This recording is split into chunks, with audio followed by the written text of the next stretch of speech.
반갑습니다. 저는 최근에 파혼을 하게 된 30대 초반 여성입니다. 현재 중소기업에서 6년째 근무를 하고 있고요. 사는 곳은 수도권 지역이에요. 제가 평소에 중요하게 생각하는 것들 중에 하나가 바로 기브앤테이크거든요. 즉, 하나를 받으면 최소한 그만큼은 돌려줘야 한다는 거죠. 비단 누가 나한테 좋은 일을 했을 때뿐만 아니라 나쁘게 했을 때도 똑같다고 생각합니다. 결혼이라는 것도 딱히 다르지 않다고 봐요. 어느 한쪽이 일방적으로 희생하고 이해하는 건 불공평한 거잖아요. 그런데 저와 결혼까지 하기로 했던 그 사람은 너무도 이기적이더라고요. 본인은 뭐 하나 물러설 생각도 없으면서 일방적인 희생을 강요했고, 거기다 그런 저의 희생에 대한 고마움도 전혀 없는 인간이었어요. 그래서 파혼을 결심한 건데, 막판에 찌질하게 이 핑계 저 핑계 대면서 들러붙는 모습까지 본 지금은 한마디로 후련하네요. 남자친구와는 꽤 오랜 시간 동안 알고 지내던 사이였습니다. 비록 같은 대학교를 다닌 건 아니지만 지하철로 10분이면 갈 수 있는 인근 대학에 재학 중이었던 남자친구는 저와 제일 친한 친구의 대학 동창이었지요. 딱히 가깝지도 멀지도 않은 그런 사이를 유지하고 있었는데 대학 졸업 후 취업 준비를 하면서 급속도로 가까워졌어요. 꽤 유용한 면접이나 채용 정보를 저에게 많이 알려줬거든요. 그러다 눈이 맞아 사귀게 되었는데 가능한 부모님과 가까운 회사를 고르고 있던 저와는 다르게 남자친구는 H로 시작하는 대기업이 아니면 절대로 가지 않을 거라더군요. 그때는 그런 남자친구의 모습이 강단 있어 보이는 데다 뭔가 한번 결심하면 끝까지 밀어붙이는 성격 같아서 부럽기도 했습니다. 대기업에 가고 싶지 않은 사람이 어디 있겠습니까? 하지만 무작정 시간 낭비, 돈 낭비를 할 수는 없으니 어쩔 수 없이 현실과 타협을 하는 거지요. 저도 그중 하나였고요. 아무튼 그렇게 저는 제법 빨리 취업을 하게 되었고, 남자친구는 2년이라는 시간을 들이고 나서야 자기가 원하는 대기업에 들어갈 수 있었네요. 2년이라는 시간이 길다면 긴 시간이지만, 그래도 앞으로 남은 미래를 고려해 본다면, 어쨌든 대기업에 입사를 했으니 충분한 가치는 있다고 봅니다. 대기업이 좋기는 좋더군요. 월급 자체는 저와 그렇게까지 차이가 나지는 않아도 상여금이나 인센티브가 꽤 많더라고요. 뭐 그건 제가 선택한 부분이니 넘어간다고 치고 올해 초에 남자친구가 결혼 이야기를 불쑥 꺼냈을 때 저는 머리가 너무 복잡해졌습니다. 물론 남자친구와의 미래를 생각해보지 않은 건 아니지만 그럴 때마다 조금씩 미루고 미뤘죠. 왜냐하면 저희 둘 사이에는 꽤나 심각하다 할 만한 장벽이 있었거든요. 그건 바로 거리였습니다. 사실 남자친구가 취업하고 난 후부터 저희는 롱디를 해야만 했습니다. 롱디라는 말이 뭔지 잘 모르시는 분들을 위해 설명을 드려보자면 롱디스턴스 즉 장거리 연애라는 뜻이죠. 아시는 분들은 아시겠지만 남자친구가 들어간 대기업 연고지가 저 멀리 경상남도 쪽에 있거든요. 자동차 관련 회사라고만 말씀드릴게요. 아무튼 남자친구는 입사를 하자마자 바로 본사로 발령이 나버렸고 차로 4시간이 걸리는 먼 곳에서 일을 해야만 했습니다. 그래도 대기업이라고 기숙사며 유류비며 복지 자체는 좋긴 하더라고요. 문제는 제가 살고 있는 곳이랑 남자친구가 자리를 잡은 곳이랑 너무 멀다는 거였어요. 총 3년 가까이 장거리 연애를 하면서 당연히 어려움도 많았지요. 처음에는 매주 남자친구가 올라왔습니다. 남자친구가 취업준비생일 때 이미 저는 돈을 벌고 있었기 때문에 데이트 비용 같은 건 주로 제가 부담을 했거든요. 그렇다고 엄청나게 큰 돈을 쓴 건 아니고요. 매일 공부하고 자격증 준비한다며 딱히 데이트다운 데이트도 별로 못 해봤습니다. 아무튼 그런 저에게 신세를 갚겠다며 매주 자기가 올라오던 남자친구도 어느 정도 시간이 지나니까 지쳐가는 게 눈에 보이더라고요. 그래서 그때부터는 한 번씩 교대로 움직였어요. 중간거리에서 만나기도 하고 하면서 관계를 이어왔습니다. 그렇지만 연애랑 결혼은 완전히 차원이 다른 영역이잖아요.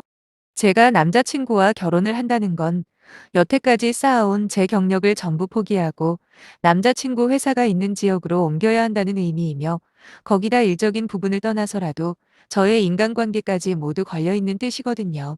그리고 딱히 남자친구에게 물어보지는 않았지만 부모님 등골을 빨아먹으며 겨우 들어간 대기업인데 저와 결혼하겠다고 그걸 전부 포기하겠습니까?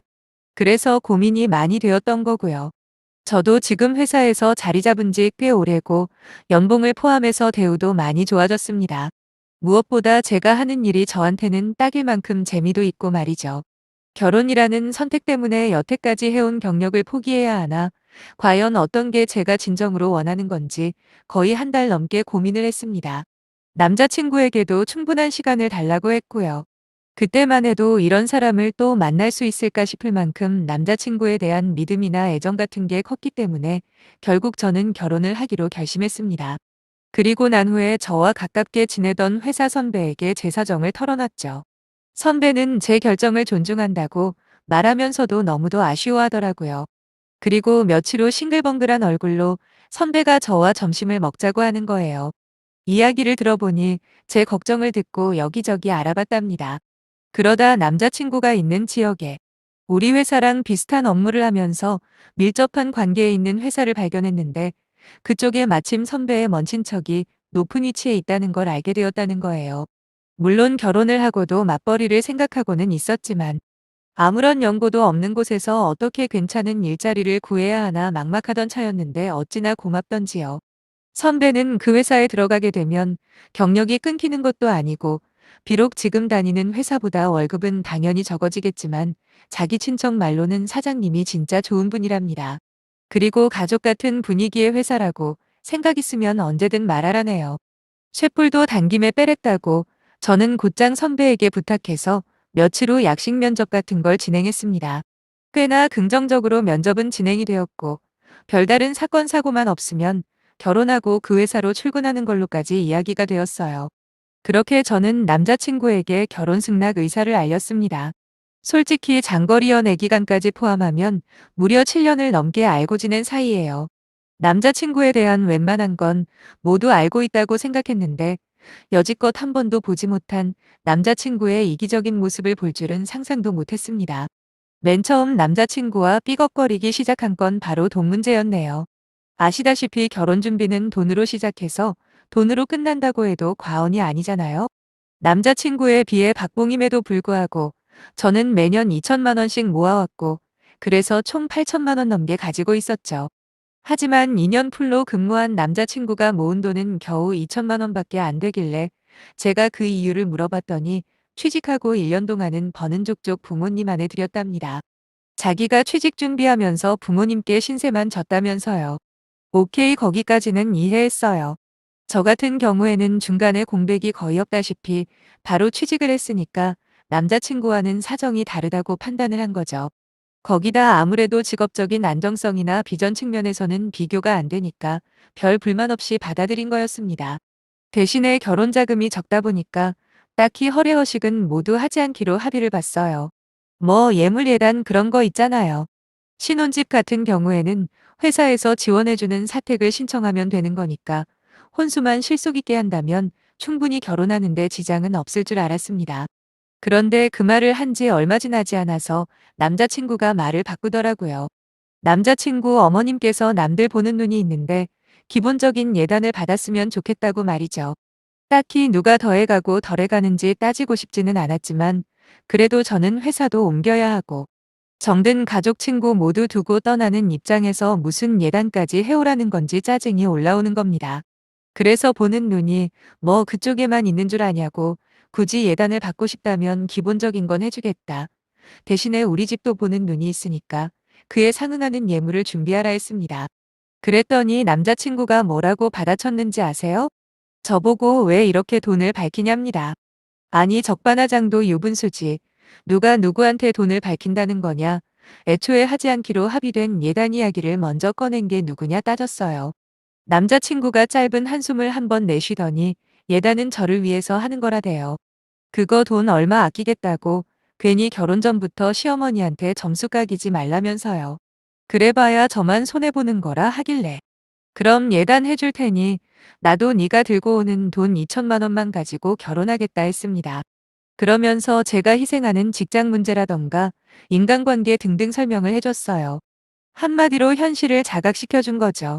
지금 우리가 반반 결혼하는 것도 아니고 어떻게 보면 내가 일방적으로 희생하는 결혼 아니냐. 그럼에도 불구하고 너 하나만 믿고 내 인생을 맡기려는데 그깟 예단 하나 내 뜻을 못 따라주면 나도 곤란하다고 확실하게 말했습니다. 그랬더니 남자친구는 최고의 무기인 대기업 다닌다는 유세를 떨더군요. 저도 가만히 있지 않았어요.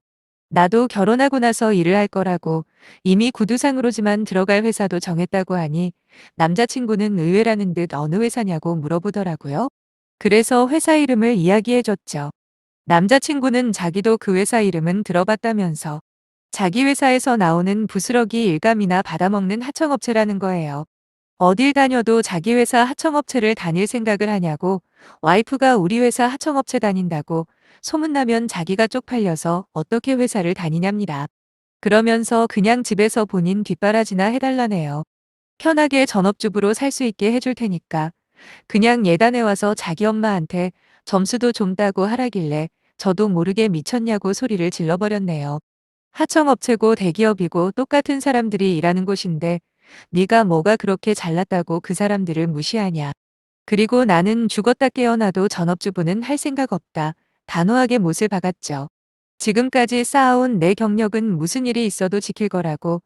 그리고 내가 일을 하던 안 하고는 네가 결정하는 게 아니라 내가 결정하는 거라고 말했습니다.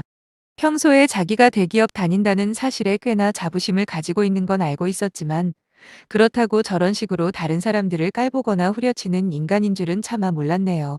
제가 몇 년 동안 좋아했던 그 남자가 맞나 싶었습니다.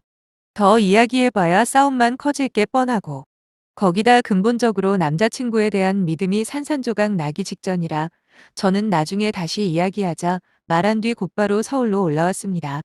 오래 만난 만큼 남자친구에 대해서는 누구보다 잘한다고 자부했고 그래서 믿고 결혼까지 결심한 건데 머릿속이 너무 복잡했어요. 내가 자기와 결혼하는 데 있어서 얼마만큼이나 많은 고민과 큰 용기가 필요했는지 전혀 관심이 없어 보였다는 것도 계속 마음에 걸렸고요. 결국 대기업 부심이나 부리는 속물인 건가? 그런 인간이랑 같이 살기 위해 이곳에서의 내 삶을 버릴 만한 가치가 있을까 하는 의문이 들었습니다.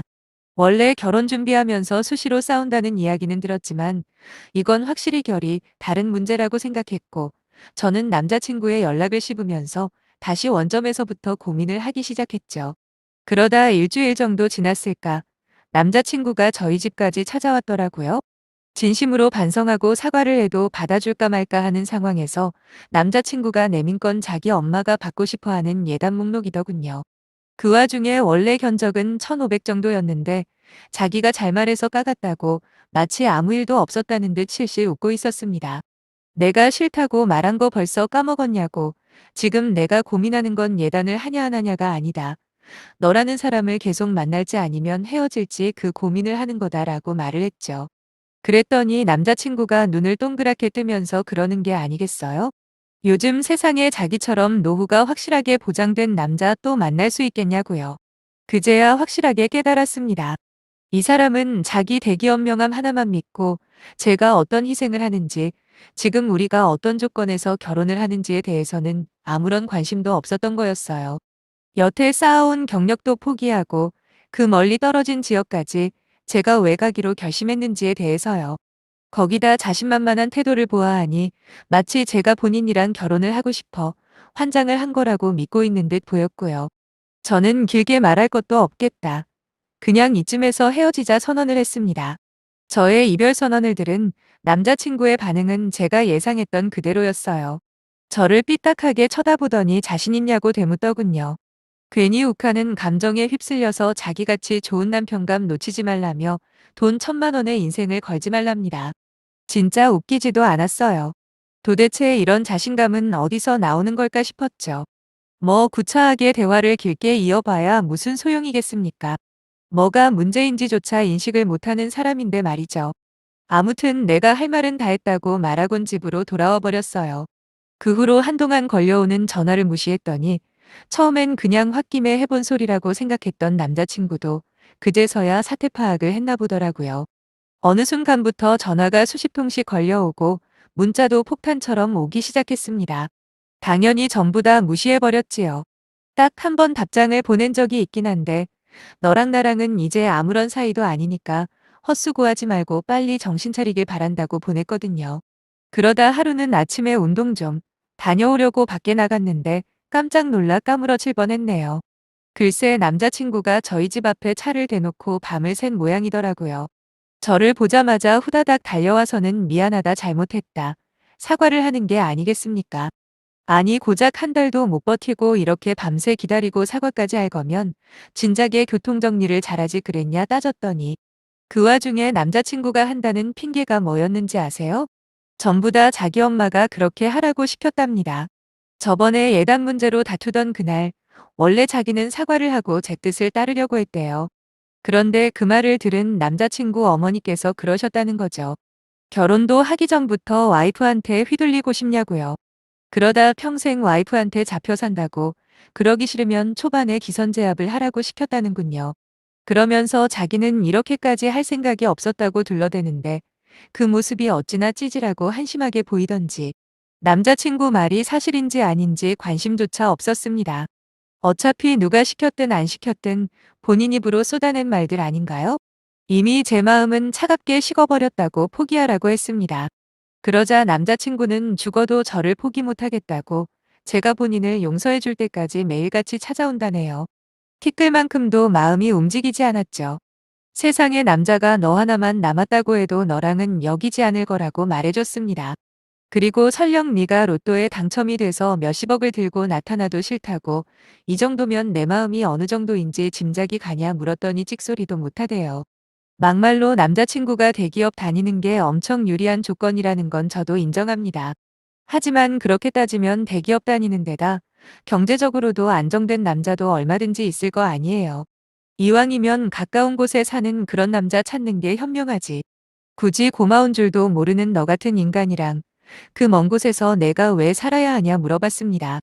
이번에도 꿀먹은 벙어리처럼 한마디도 못하더군요. 내가 뭐가 아쉬워서 니네 엄마 물주 노릇에 내 경력까지 끊어지는 걸 감수하고 너랑 같이 살겠냐고 다시 한번 몰아붙였고 결국 무슨 생각인지 남자친구는 차를 몰고 돌아가더군요. 그리고 어느새 2달이 넘게 흘렀네요. 여전히 아주 가끔이지만 그 사람한테서 문자는 한 번씩 오긴 합니다만 그것도 새벽에 술 먹고 보고 싶네 어쩌네 하는 게 전부예요. 이마저도 조금만 더 시간이 흐르면 사라지겠죠. 한동안은 남자고 뭐고 쳐다도 안 볼 겁니다. 그냥 마음을 비우고 흘러가는 대로 몸과 마음을 맡겨보려고요. 어떤 미래가 펼쳐질지는 모르겠지만 그놈이랑 결혼하게 되는 일은 피했으니 그것만큼은 천운으로 생각하고 감사한 마음으로 살겠습니다. 여러분께도 감사합니다.